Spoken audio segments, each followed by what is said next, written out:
the reusable launch vehicle landing experiment. India last week successfully conducted the RLV landing mission in a remarkable test. ये है India का सबसे पहला reusable launch vehicle जिसे 2 अप्रैल 2023 को successfully land करने में इंडिया को सफलता मिला है। और इसी सक्सेसफुल लैंडिंग के साथ इंडिया यूएस के बाद दूसरा देश बना जिसके पास खुद का एक रियूजेबल लॉन्च व्हीकल RLV है। इस RLV की वजह से जहां पर पहले इसरो 130 से 200 करोड़ रुपए खर्च करके सिर्फ एक सैटेलाइट लॉन्च कर सकता था, वही लॉन्च अब बस 30 करोड़ रुपए में ही पॉसिबल हो जाएगा। और इसके लिए इसरो के साइंटिस्टों ने एक माइंड ब्लोइंग स्ट्रेटजी यूज की। उन्होंने देखा कि मार्केट में ऑलरेडी कई सारे प्राइवेट स्पेस एजेंसी है जो रियूजेबल रॉकेट बूस्टर बना रहे हैं और इसलिए उन्होंने इस टेक्नोलॉजी पर समय और पैसा बर्बाद न करते हुए सीधा RLV को ही डेवलप कर दिए। यानी अब हुआ ये कि जहां पर SpaceX के पास रियूजेबल रॉकेट बूस्टर है, वहीं इसरो के पास रॉकेट बूस्टर के साथ साथ RLV भी है। आप इस बात से अंदाजा लगा सकते हो कि SpaceX को अपनी करेंट टेक्नोलॉजी से मार्स कॉलोनाइजेशन के लिए $100 बिलियन लगेंगे, वहीं पर इसरो अपने ये नए टेक्नोलॉजी से वो मिशन सिर्फ $20 बिलियन यानी 1/5 ऑफ द कॉस्ट में कर पाएगी। सो ये क्लियर है कि SpaceX और इसरो के बीच एक कंपटीशन चल रहा है, लेकिन इसमें जीत कौन रहा है? इंडिया। वेल देखो, ये कंपटीशन की शुरुआत ना आज से 14 साल पहले हुआ था। मैं 2010 की बात कर रहा हूँ, जब इसरो ने अपने आप को एक रिलायबल और बजट फ्रेंडली एजेंसी के तौर पर एस्टेब्लिश किया था। लेकिन उस वक्त सिर्फ बजट फ्रेंडली एजेंसी बनना काफी नहीं था। कंपटीशन में बने रहने के लिए उन्हें उस वक्त के प्राइवेट कंपनी जैसे SpaceX से भी कंप्लीट करना था, जो कम कॉस्ट के साथ साथ स्पीडिंग एग्जीक्यूशन भी प्रोवाइड कर पा रहा था, जो उस समय काफी डिमांड में चल रहा था। और अगर SpaceX की बात करें तो वो उस समय अपना अलग ही पैरेलल चल रहे थे। मतलब वो एक ऐसी टेक्नोलॉजी पर काम कर रहे थे जो इससे पहले बस नासा ने इस्तेमाल किया था। लेकिन उस टेक्नोलॉजी की वजह से हुए 14 एस्ट्रोनॉट के मौत के बाद नासा ने 2011 में उसे डिसकंटिन्यू कर दिया। एंड आप जानते हो वो टेक्नोलॉजी कौन सी थी? वेल यही रियूजेबल लॉन्च व्हीकल। यानी अब मार्केट में कोई रियूजेबल लॉन्च व्हीकल अवेलेबल नहीं था और ऐसे में कोई मिशन फेल हो जाता तो इसका सीधा मतलब था उसमें मौजूद टेक्नोलॉजी और उस टेक्नोलॉजी को बनाने में लगने वाले पैसे की बर्बादी। और इसीलिए इस सभी चीज को ध्यान में रखकर इस बड़े प्रॉब्लम को कंसीडर करके 2011 में SpaceX ने अपना रियूजेबल प्रोग्राम लॉन्च किया, जिसमें 2 स्टेज था। पहला स्टेज था रिलेटिवली सिंपल, यानी कि रियूजेबल रॉकेट बूस्टर बनाना, क्योंकि रॉकेट बूस्टर में कोई कॉम्प्लिकेटेड इलेक्ट्रॉनिक सर्किट नहीं होता। और फिर इसके बाद वाला दूसरा स्टेज था वो थोड़ा कॉम्प्लिकेटेड था, रियूजेबल स्पेसक्राफ्ट बनाना, क्योंकि जितना भी कॉम्प्लिकेटेड इलेक्ट्रॉनिक होता है वो इसी स्पेसक्राफ्ट में इंस्टॉल होता है।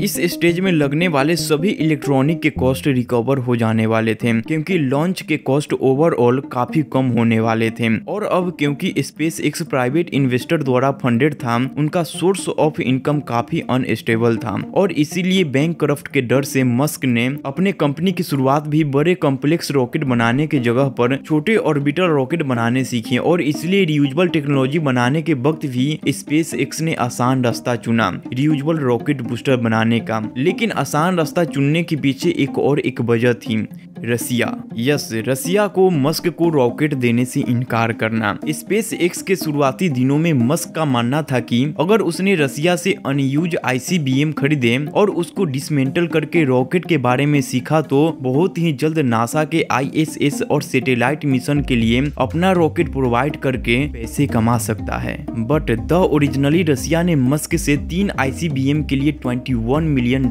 की मांग की, बट कुछ ही दिनों में खुद की ही डील से मुकर गए और पर ICBM के लिए $21 मिलियन मांगने लगे। यानी अब अगर मस्क इस डील को साइन करता तो कैलकुलेशन के हिसाब से बात कुछ ऐसी होती कि वो अपने ही पैर पर कुल्हाड़ी मारने जैसी होती। इसलिए मस्क ने ये ठान लिया कि वो खुद के रॉकेट बनाएंगे और नासा के साथ डील करके उसके छोटे छोटे मिशन को लॉन्च करके अपने इन्वेस्टमेंट मनी को कवर करेंगे। Now as you can see, अगर रसिया से तभी रॉकेट मिल गया होता तो आज मस्क के पास एक पूरा रियूजेबल रॉकेट बना होता, पर अनफॉर्चुनेटली ऐसा हुआ नहीं और इसलिए उन्हें सबसे पहले लेस कॉम्प्लिकेटेड लो स्टेट रीयूजेबल रॉकेट बूस्टर से शुरुआत करनी पड़ी। लेकिन इस इजी स्टेप को एग्जीक्यूट करते समय भी मस्क को कई सारे फेलियर का सामना करना पड़ा। उसको पहले रॉकेट के टेस्ट में उसने रॉकेट को पैराशूट के जरिए लैंड करने की कोशिश की, पर इसके वजह से रॉकेट एटमॉस्फेयर में री इंटर करते समय ही फट गया।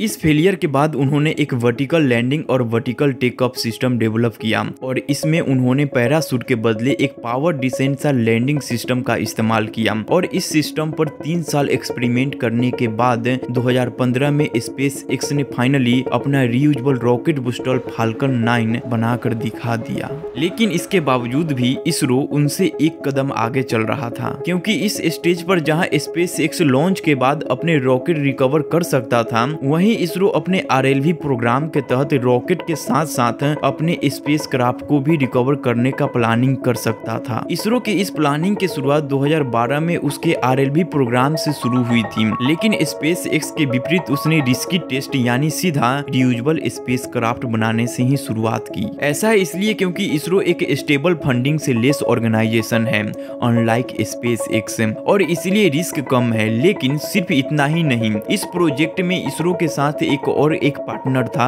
DRDO, जो मिसाइल टेक्नोलॉजी में माहिर है। 1980 से ही दोनों एक साथ अच्छे से काम कर रहे हैं। इस सपोर्ट के वजह से इसरो सीधा RLV जैसे रिस्की स्टेज भी अटेम्प्ट कर पाया। अब अगर देखा जाए तो उन समय से ही इसरो और DRDO दोनों एक जैसे टेक्नोलॉजी पर काम कर रहे थे। सिर्फ फर्क इतना है कि जहां इसरो में सोनार बनाया जाता है, प्लस उन दोनों के वर्किंग स्टाइल यहाँ तक कि पार्ट्स भी ऑलमोस्ट सेम है। 1980 में जो इसरो सैटेलाइट को लॉन्च करने के लिए अपना SLV-3 रॉकेट बना रहा था, तब साइंटिफिक कंसेशन था कि इस रॉकेट टेक्नोलॉजी के मदद से इंडिया के डिफेंस के लिए मिसाइल भी बनाई जा सके, एंड यही हुआ भी। इसरो के इस SLV रॉकेट के पार्ट्स को इस्तेमाल करके DRDO ने अपनी पहली अग्नि मिसाइल बनाई। इसके बाद भी समय समय पर इसरो ने DRDO की मदद की थी। 2013 में उसने DRDO के लिए GUST-7 नाम के एक डिफेंस सैटेलाइट भी बनाई और इस वजह से इसरो के एक्स चेयरमैन के सिवान का ये कहना था कि इसरो और DRDO को और कोलैबोरेट करना चाहिए, और यहीं से हिस्टोरिकल कोलैबोरेट का शुरुआत हुई। इसरो और DRDO ने एक साथ मिलकर पहले ही अटेम्प्ट में RLV प्रोग्राम सक्सेसफुल लॉन्च करके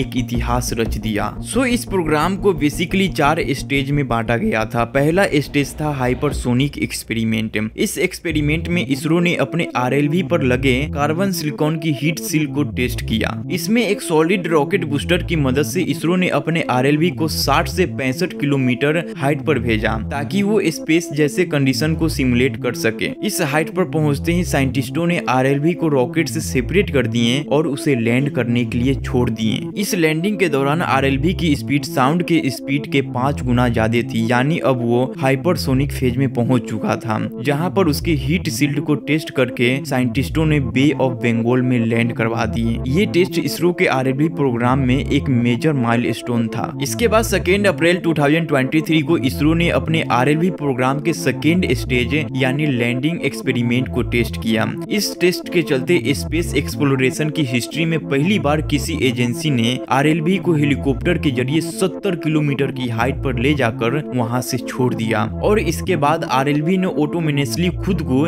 एक रनवे की तरफ गाइड करके एक सक्सेसफुली लैंडिंग करके दुनिया में अपना नाम दर्ज कर दिया। सो गाइस, ये हमारे लिए कितने गर्व की बात है कि दुनिया में दूसरा वो देश भारत है जिसके पास रीयूजेबल लॉन्च व्हीकल है RLV। अब कुछ लोग ऐसे भी हैं जो इस पर भी सवाल उठाएंगे, जैसे राम मंदिर पे उठाया। गाइस, कुछ लोगों का कहना है कि राम मंदिर से देश का भला नहीं होने वाला है। इससे अच्छा होता अगर राम मंदिर के जगह पर स्कूल या हॉस्पिटल बनाए जाते हैं। लेकिन गाइस, यूपी में राम मंदिर की वजह से 1 लाख न्यू जॉब जनरेट होंगे और यूपी को राम मंदिर इस साल 1 लाख करोड़ कमा कर देने वाला है। लेकिन कैसे, इस सारे टॉपिक को मैंने इस वीडियो में कवर किया हूँ। आप इस वीडियो को क्लिक करके जरूर देखना, और अगर आपको इस वीडियो से कुछ भी नॉलेज मिला हो तो 1 लाइक जरूर ठोकना, और ऐसे ही इंटरेस्टिंग और इन्फॉर्मेटिव वीडियो देखने के लिए ऑन स्टॉप फैक्ट को अभी सब्सक्राइब कर लो और बेल नोटिफिकेशन को ऑल पे सेट कर लो। As always guys, don't believe blindly, take curious, keep learning and keep growing.